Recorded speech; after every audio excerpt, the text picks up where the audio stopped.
একটা পাখির পেটের ভেতরে কোনো দানা পানি নাই, কিন্তু আল্লাহর উপর তাওয়াক্কুল করে পাখিগুলো যখন বের হয়ে যায়, বিকেল বেলা পেট ভর্তি করে, ওদর ভর্তি করে, আবার পাখির নিরে পাখিগুলোরে ফিরিয়ে দেয় কে? পাখিগুলো কি আমাদের মতো খাবার জমা করে রাখতে পারে? আমরা তো 7 দিনের বাজার একবারে করে ফ্রিজে রাখি। পাখিদের ফ্রিজ আছে না? আছে।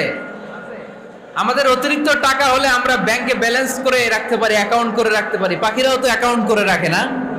না, প্রতিদিন না খেয়ে বের হয়। কালকে ওই পাখিটা কি খাবে, কোন জায়গা থেকে তার রিজিকের ব্যবস্থা হবে, আল্লাহ ছাড়া কেউ জানে। এটার নাম তাওয়াক্কুল। এটার নাম কি? আমাদের সাধ্যের, আমাদের ক্যাপাসিটি, আমাদের ক্যাপাবিলিটির সবটুকু করে আমরা তাওয়াক্কুল করি একজনের উপর। চিল্লায় বলেন, চিনি কে?